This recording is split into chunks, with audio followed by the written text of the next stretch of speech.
देखो, this problem is somewhat difficult, कह सकते हो कि टफ है। ठीक है क्या? तो मैं वर्कआउट ऑलरेडी कर चुका हूँ, तो मैं मेरा एनालिसिस एक्चुअल में मैं तुम्हें डायरेक्टली प्रेजेंट कर रहा हूँ। तो भले मेरा एनालिसिस 2 या 3 मिनट में मैं तुम्हें प्रेजेंट कर दूंगा, बस इस चीज़ को वर्कआउट करने में एक इंसान को सच में वक्त लग सकता है। अगेन मैं तुम्हें बता दूँ, ठीक है? अब कुछ सवाल ऐसे होते हैं जिनको समझने में भी एक इंसान को थोड़ा दम लग जाता है। ठीक है क्या? वैसे ये उस कैटेगरी का बहुत कोई ऐसा हाई पंटू सवाल भी नहीं है, तुम समझ तो जाओगे बड़ा क्विकली। लेकिन इसका एनालिसिस जिस तरीके से किया गया है, देखो ढंग से, है ना? पहले मैं करके तुम्हें दिखाता हूँ, फिर उन पॉइंट्स पर हम बातचीत करेंगे कि यार कहाँ कहाँ पर अपने को सोचने में ऐसा हो सकता था कि यार ये तो अपन सोच ही नहीं पाते कभी। ठीक है? तो ऐसा तुम पाओगे कि ऐसा कुछ है नहीं इसमें। ठीक है? लेकिन थोड़ा सा मतलब डेयरिंग और थोड़े गट्स होने चाहिए तुम में, ध्यान रखो। थोड़ा ब्रेव तुम्हें होना पड़ता है, बहादुर होना पड़ता है। ठीक है क्या? जैसे कि यहाँ देखो, एक क्वाड्रेटिक ट्राइनोमियल है। क्वाड्रेटिक इसलिए बिकॉज डिग्रीज टू, ट्राइनोमियल इसलिए, है ना? क्वाड्रेटिक इसलिए बिकॉज डिग्रीज टू, ट्राइनोमियल ये बोल रहा है पी एक्स को इसीलिए बिकॉज इसमें 3 टर्म्स है ना, a x square plus b x plus c. ठीक है क्या? तो क्वाड्रेटिक ट्राइनोमियल, अच्छा ये है मेरे पास, is such that the equation p x equals to x has no real roots. P x equals to x has no real roots, this is very important for me. पहली quadratic trinomial वाला ये यहाँ से यहाँ तक के तो मेरे को कोई इन्फॉर्मेशन मिल ही नहीं रही है। ये पूरा यहाँ से यहाँ तक जो वर्ड्स हैं इसमें तो कहीं कुछ मिला ही नहीं मेरे को। अभी पहली चीज़ मेरे को जो मिल रही है वो ये मिल रही है कि p x equals to x has actually no real roots. ठीक है? मैं इस इक्वेशन के पास मेरे पास कोई रियल रूट्स ही नहीं है। ठीक है? तो ये मेरे लिए बहुत ही इंपॉर्टेंट चीज़ है।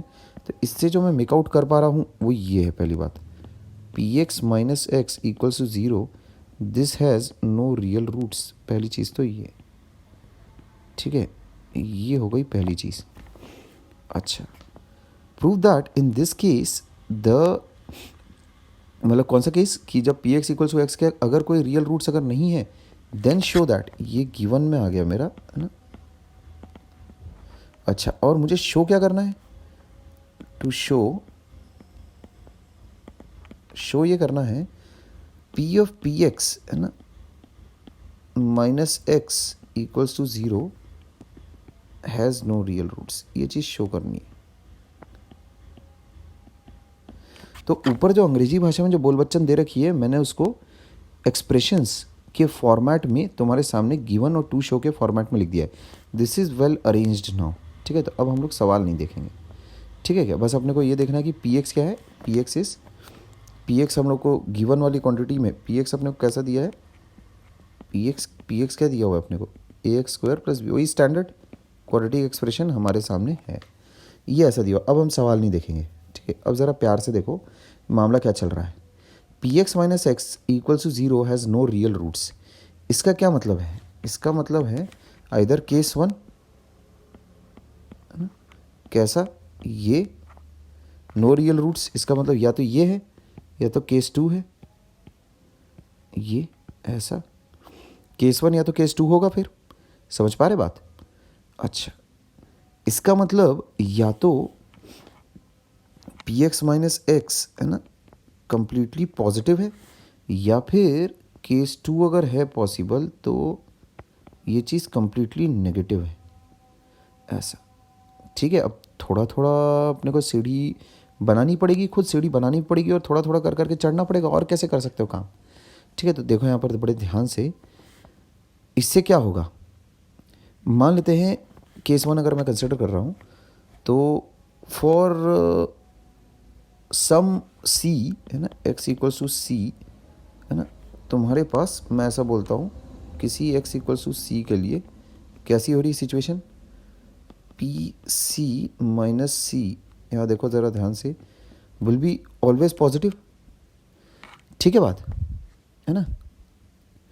अच्छा,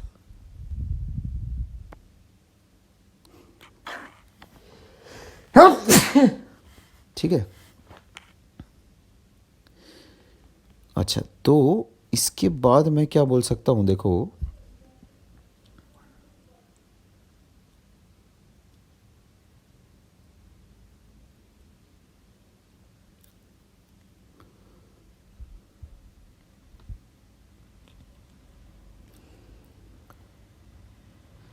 किसी भी एक कांस्टेंट के लिए, ठीक है क्या,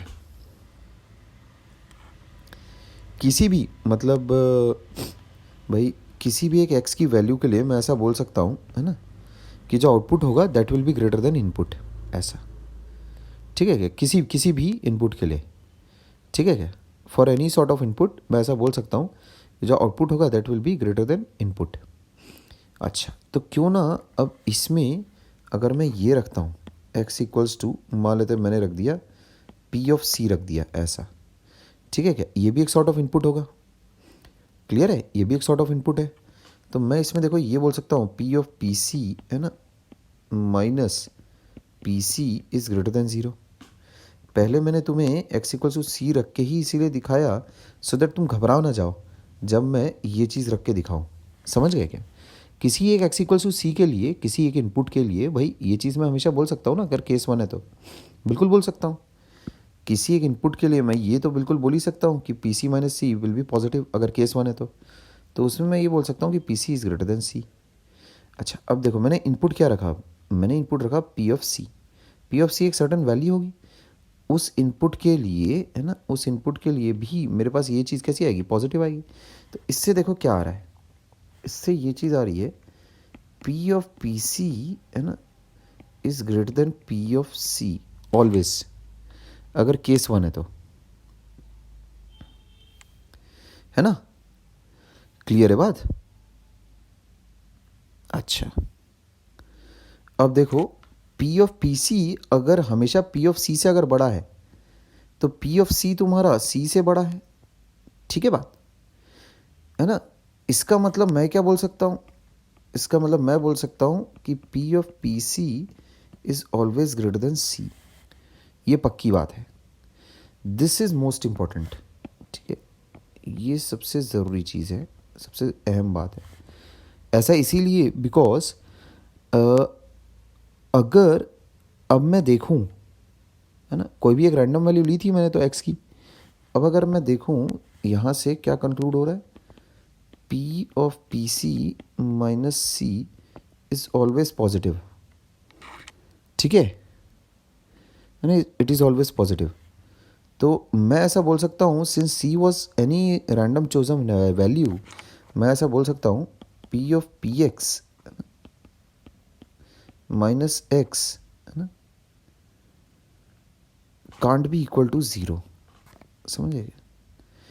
इस इक्वेशन की वैल्यू कभी ज़ीरो नहीं हो सकती, ठीक है क्या। अच्छा, कभी कभी ज़ीरो तो नहीं हो सकती ये, यहाँ से केस वन से क्या बोलते हो, c was any random chosen value, समझ गए क्या, c was any random, c belongs to r, है ना, ठीक है क्या, सी तो कोई भी एक रैंडम वैल्यू हो सकती है, सी तो कोई भी एक रैंडम वैल्यू हो सकती है, समझ गए क्या। मैंने ये चीज़ जो निकाली है ना, वो तो किसी भी एक रैंडम वैल्यू ऑफ सी के लिए निकाली है। इसका मतलब मैं ऐसा पक्का बोल सकता हूँ कि p of p x minus x can't be equal to zero. इसका मतलब मैं ये पक्की बात बोल सकता हूँ that p of p x, है ना, can't be equal to x, ये चीज़ नहीं पॉसिबल है, समझ गए। तो केस वन से ये चीज़ कैसा प्रूफ हो जाती है, सेम यही चीज़ तुम केस टू के साथ भी प्रूफ कर सकते हो, समझ गए। केस टू के साथ वापस से मैं इसी प्रूफ को करके तुम्हें दिखाता हूँ, देखो सेम वही रहेगा, पूरा लाइन ऑफ एक्शन वही रहेगा सेम, इनफैक्ट वर्ड्स वगैरह भी सारे के सारे सेम रहेंगे पूरा। देखो मेरा ये बोलना है केस टू है अगर तुम्हारे पास, इसका मतलब पी एक्स माइनस एक्स हमेशा नेगेटिव है, तो किसी एक लेट्स से मान लेते किसी एक एक्स के लिए फॉर सम, है ना, for some x equals to c, मैं क्या बोल सकता हूँ, मैं बोल सकता हूँ p of c minus c that will be always negative. किसी भी एक सी के लिए भाई आउटपुट कैसा आएगा तुम्हारे पास, वो तो नेगेटिव आएगा। अच्छा, ये बात पक्की है, इसका मतलब मैं क्या बोल सकता हूँ, पी ऑफ सी, है ना, इज़ लेस देन सी, जो इनपुट है वो कैसा बड़ा होगा आउटपुट से। अच्छा, ये बात आ गई है अपने पास, ठीक है क्या, ये एक बात आ गई है अपने पास। अच्छा, अब देखो मैं ये भी बोल सकता हूँ अगर मैं पी ऑफ सी अगर इनपुट डालूँ, अगर पी ऑफ सी अगर मैं इनपुट अगर डाल रहा हूँ तब भी क्या होगा, आउटपुट विल बी नेगेटिव। तो पी ऑफ पी सी है ना minus p of c, then also the output will be negative. इससे देखो क्या चीज़ आ रही है, पी ऑफ पी सी है ना is less than p of c. अच्छा, अब पी ऑफ सी मेरा ऑलरेडी किसी और से भी छोटा है, किससे, सी से छोटा है। तो अगर पी ऑफ पी सी मेरे पास, इसको थोड़ा क्लियर लिख लेते हैं, पी ऑफ पी सी अगर मेरे पास पी सी से छोटा है, ठीक है, मतलब ये ऐसा हो गया कि भाई 7 जो है वो 8 से छोटा है, ठीक है क्या, और ये वाली जो क्वांटिटी है 6 वो 7 से छोटी है, तो जाहिर सी बात है 8 से तो छोटी होगी होगी। समझ गए क्या? तो वही वाली चीज़ मैं यहाँ करने वाला हूँ। यहाँ देखो, पी ऑफ पी सी अगर पी सी से छोटा है तो ऐसा भी लिखा जा सकता है, p of p c will always be less than c. समझ गए क्या? ये बात आ जाती है। अब देखो, सी तो कोई भी एक रैंडम चोजन वैल्यू थी, कोई भी एक रैंडम चोजन वैल्यू थी एक्स की। तो मैं ऐसा बोल सकता हूँ कि पी ऑफ पी सी है ना, पी ऑफ पी सी अगर हमेशा सी से अगर छोटा रहेगा तो कभी सी के बराबर हो सकता है क्या? बोलो, कभी सी के बराबर तो हो ही नहीं सकता। पी ऑफ पी सी हमेशा सी से छोटा है, तो पी ऑफ पी सी के बराबर कैसे हो सकता है? तो मैं ये बोल सकता हूँ फॉर एनी एक्स है ना, पी ऑफ पी एक्स क्या कभी एक्स के बराबर हो सकता है क्या? कभी नहीं हो सकता भाई। सी क्या था, कोई भी एक रैंडम वैल्यू थी ना एक्स की। तो मैं हमेशा ये बोल सकता हूँ कि पी ऑफ पी एक्स कभी एक्स के बराबर नहीं हो सकता। तो यहाँ से भी मेरे पास क्या चीज़ आ रही है, वही आ रहा है, p of p x can never be equal to x, है ना। समझ गए? तो इन दोनों ही सिचुएशन से, यहाँ से और यहाँ से अगर तुम देखो तो पी ऑफ पी एक्स है ना, p of p x equals to x है ना, हैज़ नो रियल रूट। ठीक है क्या? इसका मतलब क्या है? That is for no value of x, no value of x, p of p x equals to x is possible, है ना, because either p of px है ना is greater than x, है ना, by case 1, और p of px is less than x। समझ गए? या तो ऐसा होगा, है ना, या तो ऐसा होगा। पर क्या कभी ऐसा हो सकता है कि p of px x के बराबर हो जाए? कभी नहीं, है ना। तो इसीलिए मैं ऐसा बोल सकता हूँ कि p ऑफ पी एक्स है ना equals to x has actually no real roots. ठीक है बात? ऐसा। अच्छा, तो अब ज़रा यहाँ देखो, जो थोड़ा थॉट प्रोसेस है उसको पकड़ने की कोशिश करो, किस प्रकार इस चीज़ को किया गया। तो सबसे पहले हैज़ नो रियल रूट्स में तो सबसे पहले तो डायग्राम मेरे सामने निकल के आता है, उसमें तो कोई दो राय नहीं, उस वहाँ से तो मतलब वहाँ से तो आगे जाना ही पड़ेगा। ठीक है। अच्छा, अब देखो नो रियल रूट्स बोलने का मतलब क्या है। ये जो लिखने वाली जो प्रोसीजर थी ना, लिखने वाली जो प्रोसीजर थी वो यहाँ से क्लिक हो रही है एक्चुअल में। तुमको किसके लिए वर्कआउट करना है? पी ऑफ पी एक्स के लिए वर्कआउट करना है।